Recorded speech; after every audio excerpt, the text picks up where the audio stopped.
और चलिए इस बीच एक बड़ी खबर आ रही है, उसका रुख करते हैं। बड़ी खबर प्रतापगढ़ से है। पॉस्को अदालत ने ऐतिहासिक फैसला दिया है। सामूहिक दुष्कर्म में 2 आरोपियों को फांसी की सजा सुनाई है। 14 साल की मासूम के साथ सामूहिक दुष्कर्म हुआ था। रेलवे ट्रैक पर गैंगरेप के बाद आंखें भी उसकी फोड़ी गई थी और केस को रेयर ऑफ द रेयरेस्ट मानते हुए कोर्ट ने मृत्यु दंड दिया है। दरअसल ये मामला प्रतापगढ़ के नवाबगंज थाना इलाके का है, जहां पर 14 साल की बच्ची को रेलवे ट्रैक पर ले जाकर गैंगरेप किया गया और उसके बाद उसकी आंखें बेरहमी से फोड़ दी गईं। उसके सिर से पैर तक गंभीर चोटें थीं और इस पूरे मामले को rare of the rarest case मानते हुए कोर्ट ने फांसी की सजा सुनाई है। 2 आरोपियों को फांसी की सजा सुनाई गई, जबकि तीसरे आरोपी को नाबालिग होने के चलते फांसी की सजा नहीं सुनाई गई। तो बड़ी खबर प्रतापगढ़ से है, जहां पर नवाबगंज थाना क्षेत्र में जो मामला हुआ था, पॉक्सो अदालत ने बहुत बड़ा फैसला दिया है और 2 आरोपियों को कोर्ट ने फांसी की सजा सुनाई है। दरअसल ये मामला प्रतापगढ़ के नवाबगंज थाना इलाके का है, जहां पर एक 14 साल की बच्ची को रेलवे ट्रैक पर ले जाकर गैंगरेप किया गया था और उसकी आंखों पर हमला किया गया था। सिर से पैर तक गंभीर निशान मिले थे और अब इस पूरे मामले को पॉक्सो कोर्ट ने रेयर ऑफ द रेयरेस्ट मानते हुए 2 आरोपियों को फांसी की सजा सुनाई है, जबकि तीसरे आरोपी को नाबालिग होने के चलते कोर्ट ने फांसी की सजा नहीं सुनाई है। तो पॉक्सो एक्ट में जो रेप के 2 दोषी हैं, उनको कोर्ट ने फांसी की सजा का ऐलान किया है। और हमारे साथ हमारे सहयोगी मनोज जुड़ गए हैं प्रतापगढ़ से। मनोज, ये कब की वारदात थी और जिस तरीके से वारदात की डिटेल्स हैं, वाकई ये बड़ा विभत्स कांड था। क्या कुछ टिप्पणी कोर्ट ने की है? अनिल जी, आपको बता दें कि ये दिसंबर 21 की है। घर के लोग से पीड़िता दुकान से राशन लेने जा रही थी, बेसन लेने जा रही थी, जिस वक्त एक नाबालिग और 2 एक 22 वर्षीय युवक और एक व्यक्ति 34 साल का था, इन लोगों ने उस दिया और रेल ट्रैक के किनारे ले जाकर के सामूहिक दुष्कर्म किए। चीखती चिल्लाती लड़की को मारा पीटा गया और पीटा गया। इसके चलते उसके सर में चोट आई, चेहरे की हड्डी टूट गई थी और यही नहीं, उसकी आँख भी फोड़ दी गई, बाईं आँख फोड़ गई थी, पैर में भी चोट थी घुटने से, जिसके चलते उसको प्रयागराज में एडमिट कराया गया था सारण में, जहाँ 5 दिन बाद को हो तो उसने पूरी घटना को बताया अपने परिजनों से। इस दरमियान उसके भाई ने जिसमें अज्ञात लोगों के खिलाफ उसका दर्ज कराई थी, लेकिन जब पीड़िता का बयान हुआ उसके बाद आरोपियों को पकड़ करके पुलिस ने जेल भेज दिया और आरोप पत्र दाखिल किया। आरोप पत्र दाखिल होने के 6 महीने के भीतर पॉक्सो अदालत ने इस कठोरतम कार्रवाई की है और बिल्कुल rare of the rarest case court ने माना है। बहुत धन्यवाद मनोज आपका जानकारी के लिए, अपडेट्स के लिए। तो बड़ी खबर प्रतापगढ़ से है, जहां पर पॉक्सो एक्ट के मामले में एक बच्ची से जो रेप हुआ था, रेप की घटना हुई थी, उस मामले को रेयर ऑफ द रेयरेस्ट मानते हुए कोर्ट ने 2 दोषियों को फांसी के साथ सुनाई है और एक जो नाबालिग दोषी था उसे फांसी की सजा नहीं दी गई है। तो पॉक्सो अदालत का ये बड़ा फैसला सामने आया है।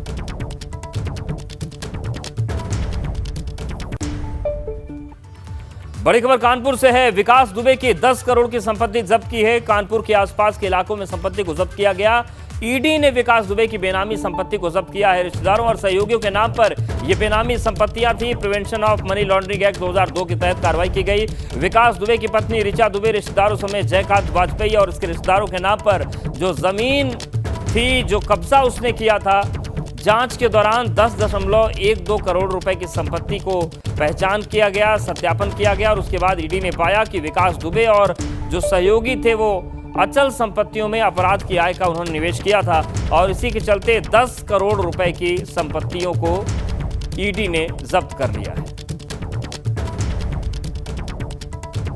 बिकरू कांड के मास्टरमाइंड विकास दुबे की 10 करोड़ से ज्यादा की संपत्ति को प्रवर्तन निदेशालय ने जब्त कर लिया है, अटैच कर लिया है। प्रवर्तन निदेशालय ने गैंगस्टर की बेनामी संपत्ति जब्त की है। विकास दुबे ने बेनामी संपत्ति अपने रिश्तेदारों और सहयोगियों के नाम पर खरीदी थी। विकास दुबे का प्रमुख सहयोगी और खजांची जय वाजपेयी था, उसकी संपत्ति को सील किया जा चुका है। यह संपत्तियां कानपुर और आसपास के इलाकों में खरीदी गई थी, जिन संपत्तियों को ईडी ने अटैच किया है। सर्च के दौरान प्रवर्तन निदेशालय को दुबे की 28 से अधिक अवैध संपत्ति मिली थी।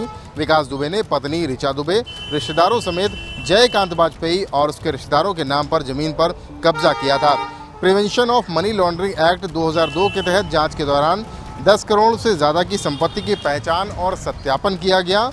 इसके बाद ईडी ने जांच में पाया कि विकास दुबे और सहयोगियों ने अचल संपत्तियों में अपराध की आय का निवेश किया है और उसके बाद इस तरह की जो संपत्तियां थी उनका नोटिफिकेशन हो रहा था, सत्यापन किया जा रहा था और उसके बाद इतनी बड़ी कार्रवाई की गई है। कानपुर से कैमरामैन पंकज निगम के साथ रतीश त्रिवेदी, एबीपी गंगा। और बड़ी खबर मऊ से भी, जहां पर पूर्व जिलाध्यक्ष भतीजे को गोली मार दी गई है। मुख्तार गैंग के बदमाश पर गोली मारने का आरोप लगा है। अस्पताल में इलाज चल रहा है घायल युवक का। मुख्तार के चक्रवात फार्म का संचालक है आरोपी। मऊ के भीटी क्षेत्र का मामला है। आरोपी के परिवार पर गैंगस्टर के तहत कुर्की की कार्रवाई पहले ही की जा चुकी है। तो बड़ी खबर मऊ से है, जहां पर भाजपा के पूर्व जिला अध्यक्ष के भतीजे को गोली मारी गई है और आरोप यह लग रहा है कि मुख्तार गैंग के बदमाश ने गोली मारी है। फिलहाल युवक को अस्पताल में भर्ती करवा दिया गया है, इलाज चल रहा है। मुख्तार के चक्रवात फार्म का संचालक है आरोपी और मऊ के भीटी क्षेत्र में इस वारदात को अंजाम दिया गया है। आरोपी के परिवार पर गैंगस्टर के तहत कुर्की की कार्रवाई पहले ही की जा चुकी है और माना जा रहा है कि उसी ने इस वारदात को अंजाम दिया है। जो युवक है उसका नाम पंकज सिंह है और मुख्तार के चक्रवात फार्म का जो संचालक है वो आरोपी बताया जा रहा है और उसी पर इसके आरोप है।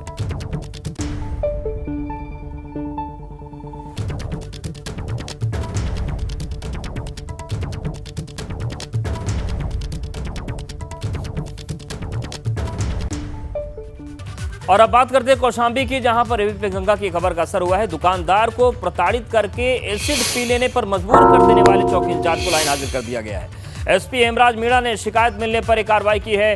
चौकी इंचार्ज से परेशान होकर तेजाब पी लिया था और अभी प्रयागराज में पीड़ित का इलाज चल रहा है। सरायकिल थाना क्षेत्र के नेवादा गांव की ये पूरी घटना थी।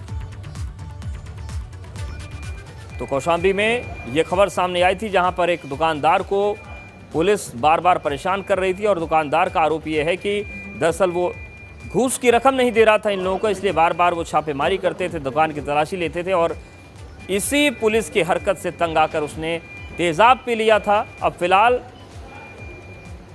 जो आरोपी चौकी इंचार्ज है उसको लाइन हाजिर कर दिया गया है, लेकिन सवाल उठता है लाइन हाजिर करना क्या काफ़ी है?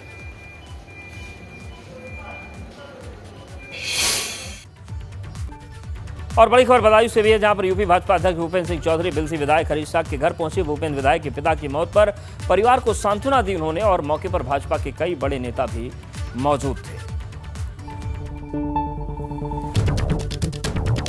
तो बदायूं पहुंचे हैं यूपी भाजपा के अध्यक्ष भूपेंद्र सिंह चौधरी। दरअसल बिलसी विधायक हरीश साग के पिता के निधन के बाद उनके घर सांत्वना देने के लिए पहुंचे थे और इस मौके पर भाजपा के कई बड़े नेता भी मौजूद रहे। तो बदायूं पहुंचे हैं प्रदेश अध्यक्ष भूपेंद्र सिंह चौधरी और उन्होंने बिलसी विधायक हरीश साग के घर पर पहुंचकर अपनी शोक संवेदना व्यक्त की है। और बड़ी खबर प्रयागराज से है। बढ़ते डेंगू को लेकर सपा ने जोरदार प्रदर्शन किया है। नगर निगम दफ्तर पर सपा कार्यकर्ताओं ने प्रदर्शन किया। सपा कार्यकर्ताओं ने अफसरों का घेराव किया है। नगर आयुक्त कार्यालय में तालाबंदी की कोशिश भी की गई। डेंगू के खिलाफ नगर निगम पर प्रभावी कदम न उठाने के आरोप हैं। समाजवादी पार्टी के कार्यकर्ता नगर आयुक्त कार्यालय के बाहर जमीन पर बैठ गए। उन्होंने नगर निगम के खिलाफ हाथों में पोस्टर लहराए, नारेबाजी की। आपको बता दें कि प्रयागराज में डेंगू की स्थितियां बेकाबू होनी दिख रही हैं, बेकाबू हो चली हैं और जिस तरीके से वहां पर प्लेटलेट्स और प्लाज्मा की गड़बड़ी सामने आई है उसके बाद लोगों में रोष है। सपा नेताओं का आरोप है कि प्रयागराज में बाढ़ के बाद नगर निगम ने जरूरी कदम नहीं उठाया और उसकी वजह से डेंगू महामारी का रूप अब प्रयागराज में ले चुका है। पार्टी नेता संदीप यादव ने चेतावनी दी कि अगर नगर निगम ने अपने रवैये में बदलाव नहीं दिया तो आने वाले दिनों में अपने आंदोलन को उग्र करने पर मजबूर होंगे।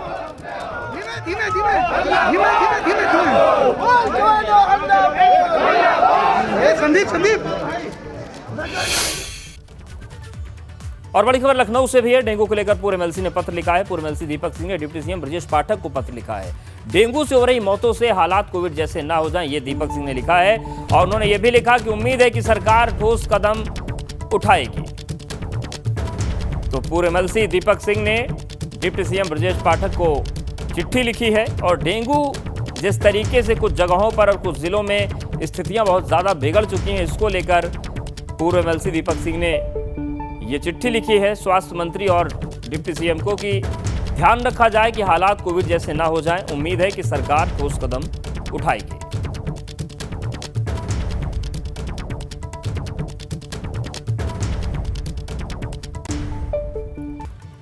और बड़ी खबर लखनऊ से है, जहां पर जानकीपुरम में गोलीबारी हड़कंप मच गया। जमीनी विवाद को लेकर अर्जुन हर गांव में गोलीबारी हुई है। भाजपा नेता पर कौशल सिंह पर फायरिंग करने का आरोप लगा है। अधिवक्ता की जमीन पर कब्जे को लेकर गोलीबारी हुई और पीड़ित ने अधिकारियों से न्याय की गुहार लगाई है। तो आप देखिए, तस्वीरें भी आपको दिखा रहे हैं और आप इस गाड़ी की हालत देखिए कि किस तरीके से इसको चकनाचूर कर दिया। फायरिंग की गई है। लखनऊ के जानकीपुरम की ये तस्वीरें हम आपको दिखा रहे हैं, जहां पर जमीन विवाद को लेकर ये हंगामा हुआ है और अर्जुन हर गांव में गोलीबारी हुई है। भाजपा नेता पर कौशल सिंह पर फायरिंग का आरोप है। अधिवक्ता की जमीन पर कब्जे को लेकर गोलीबारी की गई है। पीड़ित ने अधिकारियों से न्याय की गुहार लगाई है।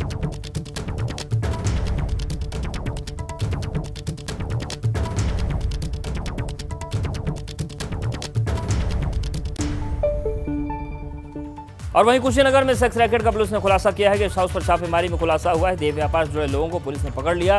पुलिस ने मौके से 8 पुरुष और 4 महिलाओं को पकड़ा है। मौके से 2 लग्जरी वाहन भी बरामद किए गए हैं। कसिया थाना के ग्राम सबिया के पास ये छापेमारी हुई है।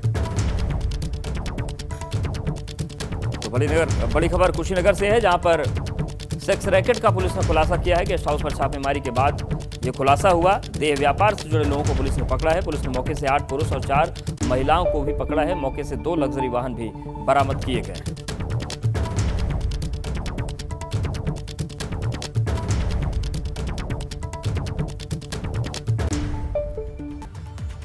और एबीपी गंगा की खबर का एक और बड़ा असर हुआ है। कैराना के गांव बींडा में स्वास्थ्य विभाग की टीम जाएगी। डेंगू से एक ही गांव में 10 लोगों की मौत की खबर दिखाई गई थी। कैराना के गांव भिंडा में एबीपी गंगा ने प्रमुखता से खबर दिखाई। एबीपी गंगा की खबर के चलने के बाद शामली प्रशासन जागा है और गांव में मलेरिया, टाइफाइड और डेंगू के लिए जो सैंपलिंग है वो शुरू कर दी गई है। तो डेंगू से एक ही गांव के 10 लोगों की मौत की खबर दिखाई थी एबीपी गंगा ने। कैराना के गांव भिंडा में डेंगू के कहर की तस्वीर हमने आपको दिखाई थी और उसके बाद अब प्रशासन जागा है और सैंपलिंग की बात कही जा रही है। भिंडा गांव जाएगी स्वास्थ्य विभाग की टीम और पूरे हालात की मॉनिटरिंग की जाएगी।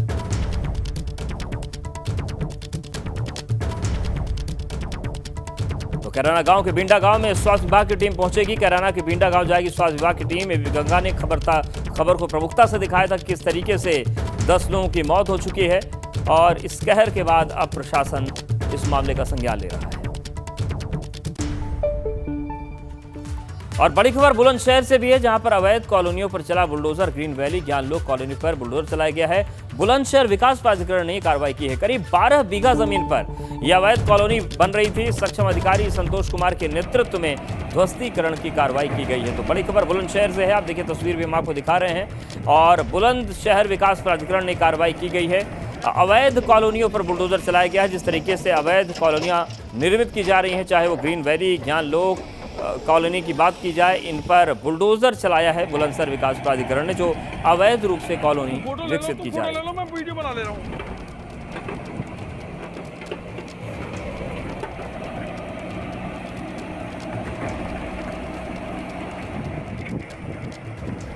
तो बुलंदशहर में अवैध रूप से विकसित की जा रही कॉलोनीज पर बुलंदशहर विकास प्राधिकरण का बुलडोजर चलाया गया है। ग्रीन वैली, ज्ञान लोक कॉलोनी में ये बुलडोजर चलाए गए। तुम फोटो ले लो, मैं वीडियो बना ले रहा हूं। कुशीनगर में अवैध कब्जे पर बुलडोजर चला है। गिदहा गांव में जमीन को कब्जा मुक्त कराया गया। अवैध कब्जे पर प्रशासन ने कार्रवाई की है। कई सालों से जमीन पर अतिक्रमण था और एसडीएम कोर्ट के आदेश पर यह कार्रवाई की गई है। तो बुलंदशहर के बाद कुशीनगर से भी तस्वीर सामने आ रही है, जहां पर अवैध कब्जे पर बुलडोजर चलाया गया है। गिदहा गांव में जमीन को कब्जा मुक्त कराया गया। अवैध कब्जे पर प्रशासन ने कार्रवाई की है। कई साल से जमीन पर अतिक्रमण कर रखा था। एसडीएम कोर्ट के आदेश पर यह कार्रवाई की गई।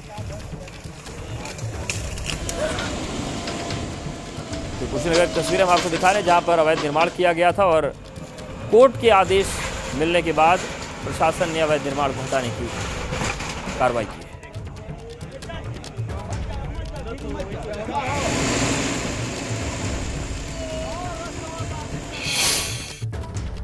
बड़ी खबर कानपुर देहात से भी है। ट्रक ने कार को जोरदार टक्कर मार दी। कार को टक्कर मारने के बाद घर में ट्रक घुस गया। हादसे में एक की मौत हुई है, बाकी घायलों को अस्पताल भेजा गया है। हादसे के बाद मौके से ट्रक चालक फरार हो गया है। कानपुर देहात के रसूलपुर इलाके का यह हादसा है। टक्कर इतनी जोरदार थी कि कार के परखच्चे उड़ गए। मूसानगर थाना क्षेत्र के रसूलपुर के पास की ये घटना। तो आप देखिए किस तरीके से गाड़ी की हालत को देखकर आप अंदाजा लगा सकते हैं कि कितना भयानक ये हादसा था। टक्कर कितनी जोरदार थी।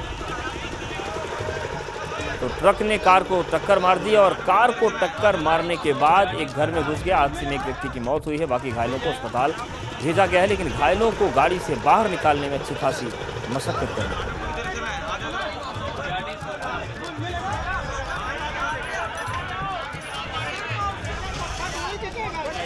तो आप गाड़ी की हालत देखिए किस तरीके से बड़ी संख्या में स्थानीय लोग मौजूद थे और बड़ी मुश्किल से लोगों को बाहर निकाला जा सका और उन्हें अस्पताल पहुंचाया गया। गाड़ी बुरी तरीके से चकनाचूर हो गई थी और उसमें फंसे हुए लोगों को निकालना भी एक बड़ी चुनौती थी। सभी की मदद से पुलिस ने इन लोगों को निकाला और अस्पताल में भर्ती करवाया। एक व्यक्ति की मौत हुई।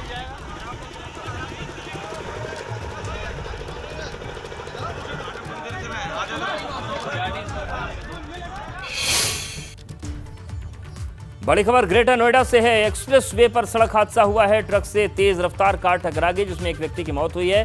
हादसे में एक महिला की मौत हुई है। 3 लोग घायल हुए। हादसे के चलते एक्सप्रेस वे पर लंबा जाम लग गया। ग्रेटर नोएडा से दिल्ली जा रहे थे कार सवार और ग्रेटर नोएडा के नॉलेज पार्क थाना क्षेत्र का ये पूरा मामला। आप देखिए यहाँ पर भी कार की जो हालत है वो उसकी खराब हो गई है, परगच्चे उड़ गए हैं उसके। और ये हादसा हुआ है ग्रेटर नोएडा में एक्सप्रेस वे पर, जहाँ पर ट्रक से कार टकरा गई और हादसे में एक महिला की मौत हुई है। 3 लोग घायल हुए हैं। हादसे के चलते एक्सप्रेसवे पर काफी देर तक लंबा जाम लगा रहा। ग्रेटर नोएडा से दिल्ली की तरफ ये कार सवार जा रहे थे। ग्रेटर नोएडा के नॉलेज पार्क थाना क्षेत्र का यह हादसा है।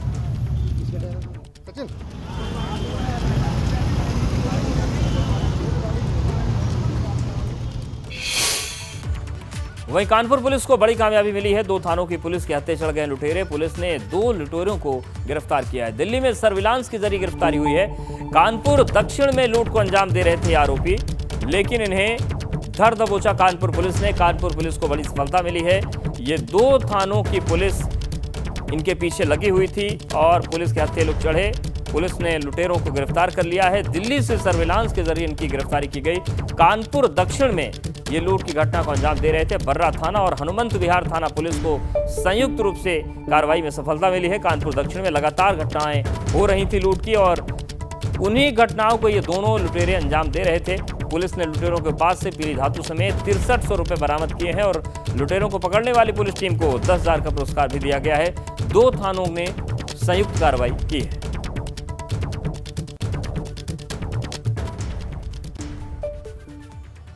और लखनऊ में बदमाशों के हमले में घायल सिपाही की मौत हुई है। श्रमजीवी एक्सप्रेस में सिपाही पर हमला हुआ था। बदमाशों ने चाकू से हमला कर कार्बाइन लूट ली थी। लखनऊ के ट्रॉमा सेंटर में इलाज के वक्त सिपाही की मौत हो गई। सपा विधायक मन्नू अंसारी की सुरक्षा में तैनात था सिपाही और श्रमजीवी एक्सप्रेस में सिपाही पर हमला किया गया था और उस घायल सिपाही की अब मौत की खबर मिल रही है। लखनऊ से बड़ी खबर है। बदमाशों के हमले में घायल सिपाही की मौत हो गई है। श्रमजीवी एक्सप्रेस में सिपाही पर हमला कर दिया गया था। बदमाशों ने चाकू से सिपाही पर हमला करके कार्बाइन लूट ली थी और इलाज के दौरान उस सिपाही की मौत हो गई है। सपा विधायक मन्नू अंसारी की सुरक्षा में यह सिपाही तैनात था।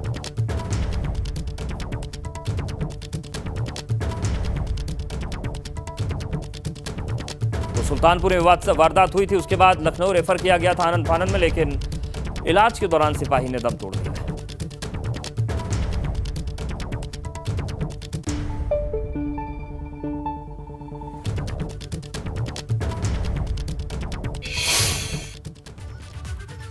बड़ी खबर सहारनपुर से भी है। संदिग्ध हालत में मिला युवक का शव। पेड़ से रस्सी से लटका हुआ युवक का शव मिला है। मोबाइल रिपेयरिंग के दौरान चलाता था और इस दौरान दुकान से गायब था मृत युवक।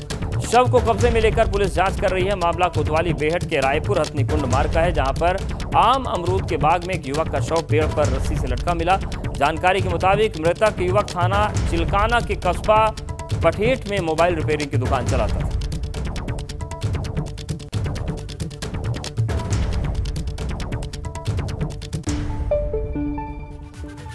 और इस बुलेटिन में फिलहाल इतना।